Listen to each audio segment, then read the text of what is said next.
I recently watched Princess Diaries 1 and 2 because I was inspired to by a book I was reading. And if you love Mia's journey in Princess Diaries 1 and 2, and I've also read Mark of the Lion and were inspired by Adasa's faithfulness in that story, I have a review of that somewhere. I'm going to link that up somewhere.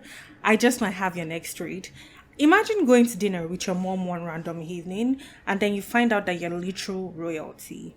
Brielle Adebayo learns that she's the heir to an island nation in Western Africa. Yes, she's the heir, like she's a literal princess. I'm talking crown, council, palace, all of that. But this is not just your regular fairy tale because Toni Shiloh has beautifully woven questions of faith, calling, identity, and what it means to follow the Lord's leading in scary, uncertain situations. And so today I'm going to be talking about In Search of a Prince by Toni Shiloh. This is such a beautiful cover. Like, first let's talk about the cover. This stunning, like I love it so much. This copy is from my library. I'm going to get my own personal copy because the cover is just gorgeous. How did I read this book? I didn't read the actual physical cover, sadly. I listened to it and also read it on Hoopla. My library's Hoopla had the audio and the ebook version of this book, so I read and listened to both. So what's this book about? Brielle Adebayo, or Brielle Adebayo, is a New York City public school teacher, and she's perfectly happy with her everyday life and summer vacations to Martha's Vineyard. And then her world flips upside down when her mom reveals a huge secret to her at dinner. Brielle is the heir to the throne of Ọlọrọ Ilé, a West African island kingdom. And with her father, the king, failing in health, he has cancer. She's expected to return and assume a royal role immediately. Things get even more complicated when the royal council enforces an old law where they say she must marry before coronation or forfeit the crown. Now turned between duty, identity, and the unknown, Brielle has to decide if it is worth it to embrace her royal calling, risk her heart, and trust God through it, or she should just go back to her regular norm, a life that she knows. There's a lot of drama in this book, especially when a princess no one knew existed is now expected to be the ruling monarch. Like, she's never visited, she didn't even know she was from that other kingdom. She just knew her father was like, I think her mother mentioned that her father was from like a separate kingdom, but she didn't mention anything like royalty. Like, sometimes you know you're royalty, but you're not expected to rule. Like, she didn't even know that she was in the line of succession, and she was like literally second in the line, or first in the line of succession. So what did I love about this book? I love that it had so many complex characters. Like, there were so many complex characters, from Brielle's grandfather to her mother, who didn't tell her about the fact that she was the heir to a kingdom, to Brielle herself, to the people that surround her in Ọlọrọ Ilé, a newfound family, her uncles. But the one that stood out to me the most had to be Maury. Maury is a palace runner, and he is such a complex character. Maury was just a complex character because it was a palace runner. That is a position of humility, and he interacts with Brielle a lot, and she's the one that is she's kind of like his ruler. And it just has a very painful, interesting backstory, and he did not really let that define who he was. He rose above that. Like, his family situations are very complex. His mother is a very complex character. Like, you can't hate her, but you can hate the way she treated Maury and the effect that had on him. So it was just, all in all, Toni Shiloh did a very great job of writing very complex characters, and I love that. The characters definitely felt real to me. Like, I talked about how complex they were. All human beings are complex. Like, none of us are perfect, and I feel like when it comes to writing, a lot of authors write like perfect characters, but we are not all perfect. And I just love how complex, the characters in this book were. The one thing that was great, particularly about Maury, is that he did not have inferiority complex, but he had like an understandable restriction to like this unfamiliar circumstance, because I mentioned that it was a palace runner, and there was a situation that was kind of like, it was put in that was strange, and a lot of men would arise to that situation with a lot of inferiority complex, especially when a woman is placed in a station above them, but he had like this understandable restriction to that unfamiliar situation that was not inferior, that didn't stem from inferiority complex, and it was like a beautiful, as I said earlier, Shiloh wrote it in a wonderful way, and I just commend her for that. I also think the grandfather was very complex. He wasn't a perfect person. The grandfather was a Christian. It wasn't necessarily all like it wasn't necessarily the most female empowerment man, because before then I don't think Ọlọrọ Ilé had like a ruling female monarch, but it was actively pushing for Brielle to be the ruling monarch. So he was towards like women empowerment in that sense, but like most men, this is probably him chilling and calming down after a life of like gra, and by gra I mean after a life of like maybe being against it. He has calmed down. And I think one more thing that made the grandfather situation complex for me is that he was a ruling monarch, he was a Christian, and then Brielle came and she saw that, there were the island is not kind of like impoverished, but a lot of people are suffering, and she was kind of like, why don't we help them more? Why do we not have Bibles in our churches? Because there was also like this royal church, and not everyone in the royal church had the Bible. And she was like, why doesn't everyone have Bibles? And I think it was kind of like a situation where it was just like, and so she was like, I will personally provide. And I'm just like, did the grandfather never think of that? Because he's a Christian, did he never think of that? So it wasn't a perfect person, but I think all that added to the story being real for me. And the story definitely kept me guessing. This book is called In Search of a Prince. So the search of that prince stressed me out, because the candidates they brought to her were like, one of them had 3 baby mamas and 3 children. And another one was like, when I'm your husband, you hand over the power to me. And he's like, bro, you hand over the power of the kingdom to me. And I think it's a different situation in like Christian marriages, where you have your husband be the head of the marriage, but like this is not the marriage we're talking about. This is a birthright we're talking about. Why is she going to hand over a birthright to you?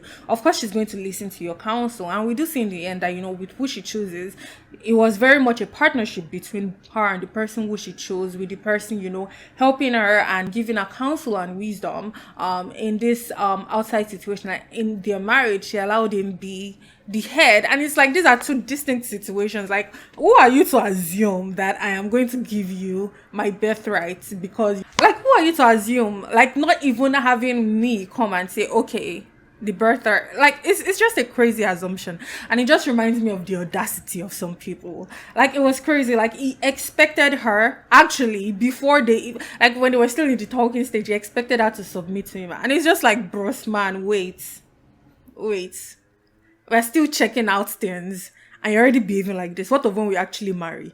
You will move so mad that nobody will be able to reel you in. Like, oh my gosh, it's stressing me out, I can't even lie. My favorite part of this book is Brielle facing the council. So in Ọlọrọ Ilé, they had like a council of elders, and Brielle had to like constantly face them. And Brielle's facing them and being confident reminds me of, I think it's Joshua 1 verse 9 that says, be strong and be courageous. And that just reminded me of how, in unfamiliar situations, uncertain situations, God will give us the word to speak, and will help us. It will be with us. And I just saw how God was with Brielle in that uncertain situation. It was very beautiful. It was very beautiful to see. One more thing I loved about this book were the political undertones. It wasn't just a romance book, it was a political book, because there are definitely political undertones that come in when it's a situation of a heir that no one expected coming to claim power. Like, you cannot even deny that there would be political undertones. And Shiloh wrote that beautifully into the story, and I just loved that the story was complex and not just like plainly romantic. I have nothing against plainly romantic books, but I think this is a book, the premise of this book called for more than just plain romance, and I loved that. What did I not like about this book? The audiobook. When I was listening to the audiobook, the translator did very well, but there were certain times she would say things like Ọlọrọ Ilé, and it's like, I'm Yoruba. A lot of this book's language is inspired by Yoruba. This book, like the geographical setting of this book, not just geographical but also cultural setting of this book, is very influenced by West African countries, mostly Nigeria, but also including Ghana, and I think some other ones, like maybe some francophone countries that surround Nigeria, like maybe Sierra Leone, or the Ivory Coast. So it was very influenced by that, and you can see that in the book. And the language was very heavily Yoruba, and there was this part like it continually came up because the name of the kingdom is Ọlọrọ Ilé, and she put the army beneath the O's. And so I expect to hear Ọlọrọ Ilé, but when I first started listening, I heard Ọlọrọ Ilé, and I thought it was like a translator issue, like the translator did not know how to properly translate. And then I was reading the second book in this book, like the follow-up, the sequel, and I see that she actually said it, like she transcribed it in the book, like, oh, low, row. So this wasn't an issue that stemmed from the not translator, the what do you call the person who narrates, the narrator? Oh my gosh, I've been saying translator all this for. I meant the narrator. This wasn't an issue that stemmed from the narrator. It was an issue that stemmed from Shiloh's transcription of the language. And the thing is, Ọlọrọ Ilé doesn't mean anything, or if it were to even mean something, it means something bad. But Ọlọrọ Ilé is better because Ọlọrọ Ilé means like the person who has the word in a home, the person who has the word in a family, like the head of the family, the leader of the family. That's what that means. And you can kind of like see how that makes sense for the name of the kingdom, as opposed to Ọlọrọ Ilé. Ọlọrọ is like Oro is a masquerade in Yoruba. So Ọlọrọ Ilé, I don't know, maybe the masquerade of a home, and it doesn't have like a good connotation.